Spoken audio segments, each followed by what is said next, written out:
Hello everyone, I'm Sophie and I'm currently at Kechara Forest Retreat, Bentong, Malaysia. And today I'll continue reading from the book by my guru, His Eminence the 25th Sam Tuku Rinpoche. And this is the book that I'll be reading from, The Living Buddha Within, Sam Rinpoche. I'll be reading from chapter 7 on the topic of ready for practice. And it's on page 116. Before that, I will go to a picture of the altar, which we'll be learning about today. There you go. Right, so page 116. Ready for practice.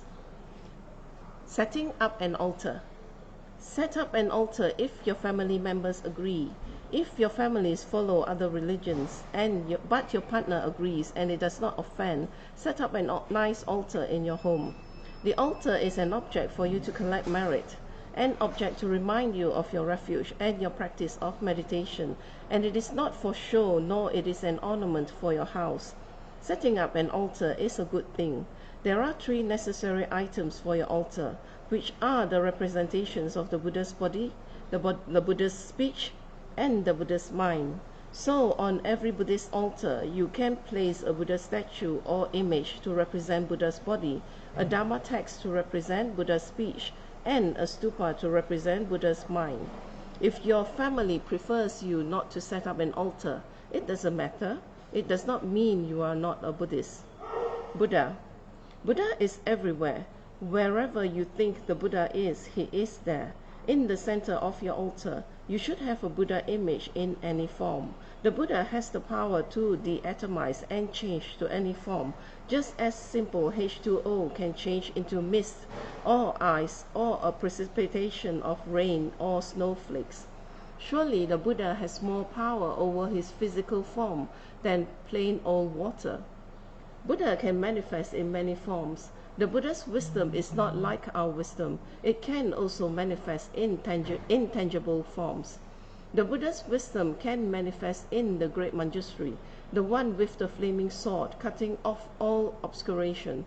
It represents the power of the Dharma in the form of the wisdom sword to slice through your thick coat of ignorance, hatred, and desire, and your attachments.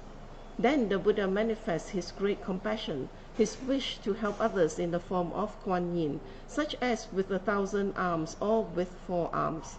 The 4-armed Kuan Yin represents the Buddha's great compassion. The Buddha's great power, his ability to provide stabilizing power, manifests in the form of a wrathful Buddha, who is Vrajapani. This is Buddha's power manifesting as Vrajapani in the wrathful form. He is wrathful, showing his flames, his 3 eyes, hair and flames, wearing tiger skin and snakes.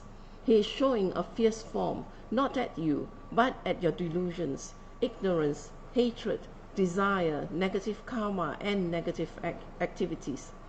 He is designed to scare you and stop you in a fierce way from doing negative things. In Tibet, some lamas bring around Dharma in a very peaceful and serene way, like Kuan Yin. Some lamas manifest wrath. They beat you, they scream at you, they yell at you in order to bring you to the path of Dharma. But the underlying motivation is compassion. Whether it is wrathful like Vrajapani, or if he manifests as a peaceful Kuan Yin, the intention is always to help, never to harm. Our relationship with them, whether it is peaceful or wrathful, will always bring us to the Dharma path. This is a sign that their method is based on good intention. The Buddha can manifest as 3 different Buddhas: the Buddha of compassion, Kuan Yin, or in Tibetan, Chenrezig, and in Sanskrit, Avalokiteshvara.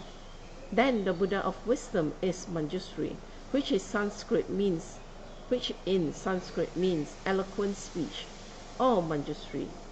And the 3rd one is the Buddha of spiritual power, Vrajapani, or Jinggang Pusa in Chinese.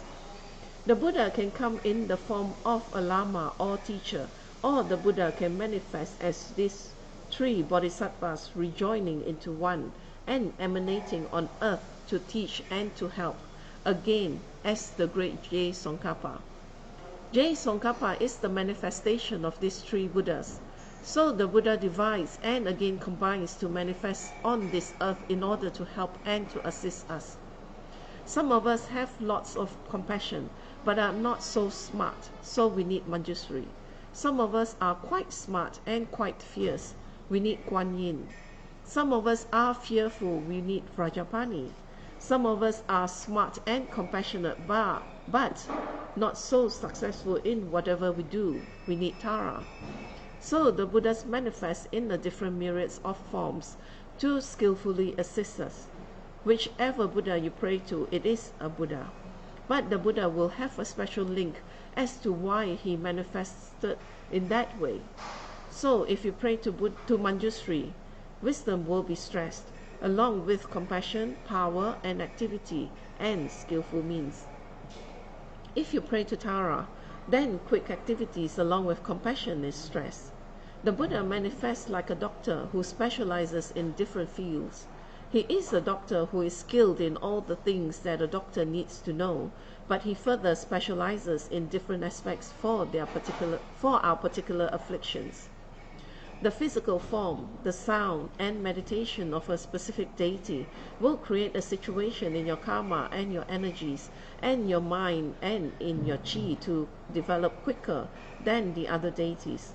It doesn't mean that if you practice Manjushri you don't get compassion, but it means that one aspect of enlightenment, in this case wisdom, is the main focus. But when you are praying to Manjushri, you are simultaneously praying to all the Buddhas, because they are the manifestations of all the Buddhas. So don't think that if you have two on the altar, your wife is praying to Buddha Shakyamuni and you are praying to Tara, or your husband is praying to Buddha Shakyamuni and you to Tara, and the Buddhas get jealous. No, they don't think like that. They will never think like that. Tara won't punch Buddha Shakyamuni or Jay Tsongkhapa because he has a higher seat. Or if you have a joss stick and you think you have to have a joss stick container for each Buddha, you offer one and you think the others are looking at you. Then you offer the other one and you think the other one is looking at you. When you offer food, you think, here is only one cup and there are two Buddhas, how do they drink? Don't think like that. The Buddhas are compassionate.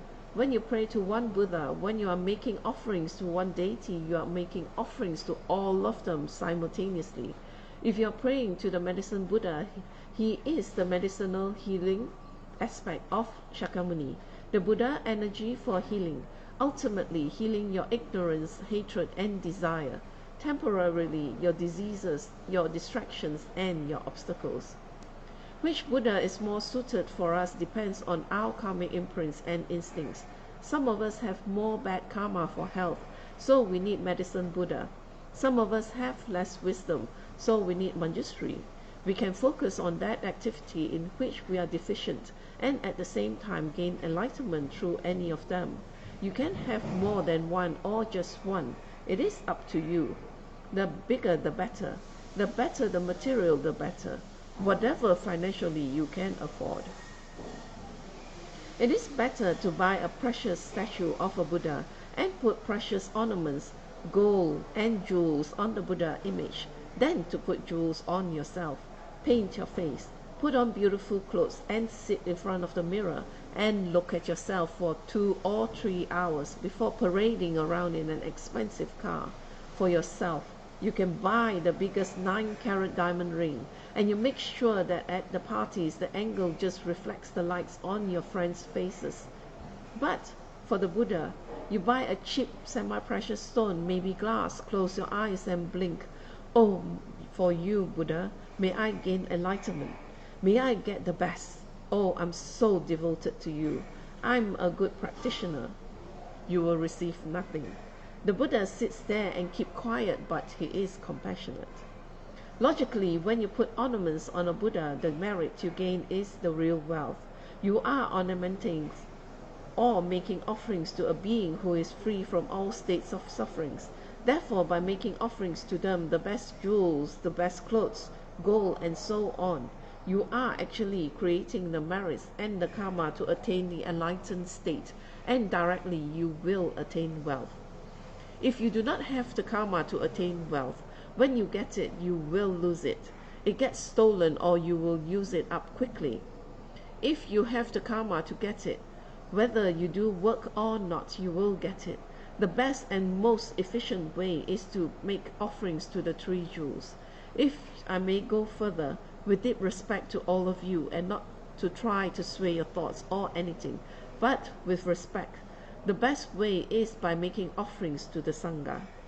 If you have business problems, if you have family problems, offer to the Sangha from your heart, prostrate 3 times, offer with both hands and pray that all beings may be free from the problems that you have. Then with respect make offerings. It is one of the best ways.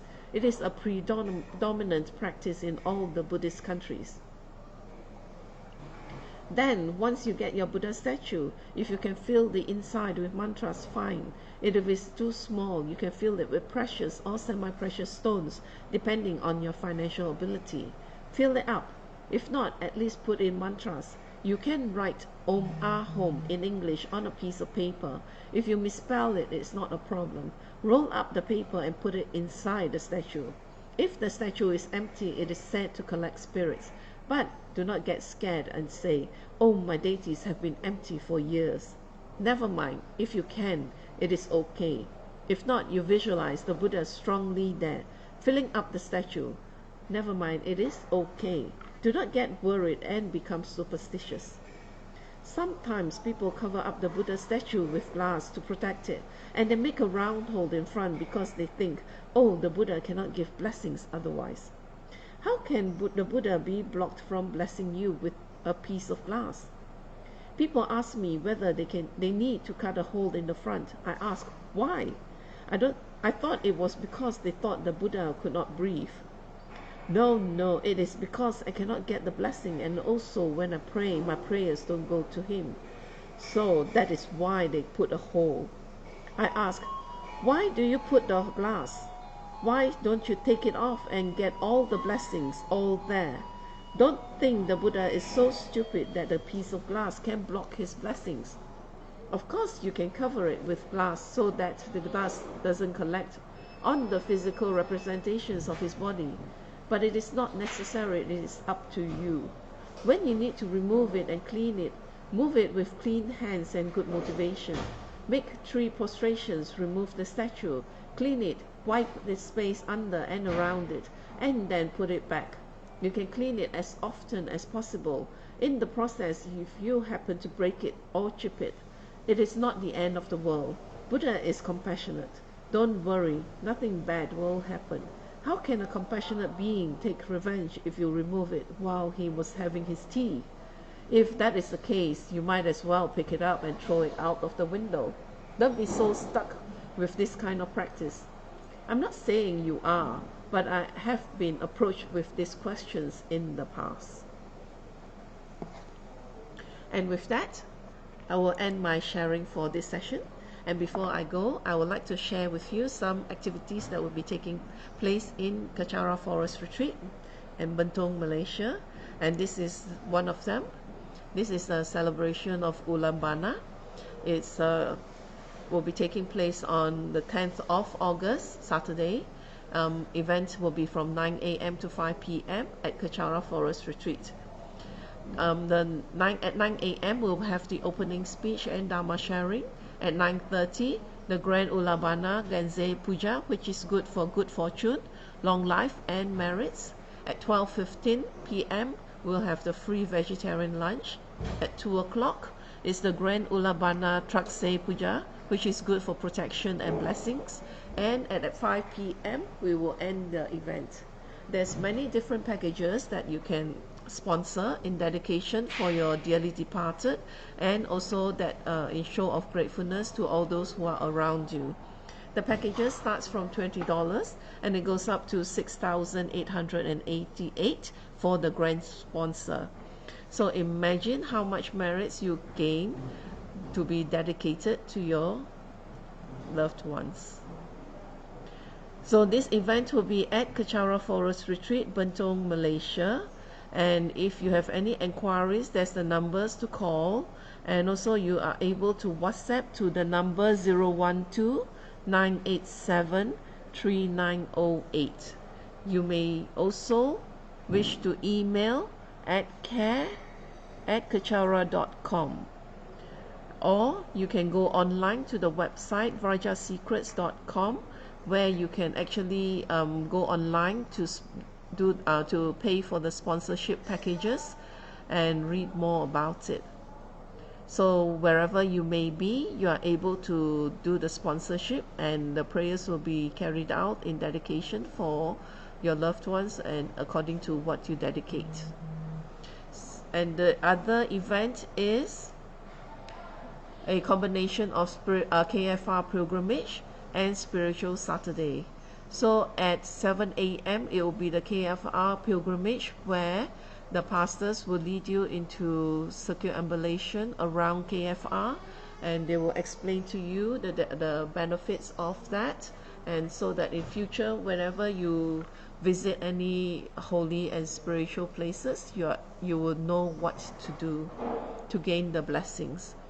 And at 9 a.m. there's the arts and craft, which is modifying the Dodie Shupton car hangers to what you would like it to be. And also at 11 a.m. there's Rinpoche's recommendation, where you're able to watch Star Trek, but as always there's a Dharma lesson behind it. And at 12:30 then you can have your lunch. So if you're interested, do RSVP your place and your meal by WhatsApp at this number 017-965-9484, or you can email to retreat@kechara.com.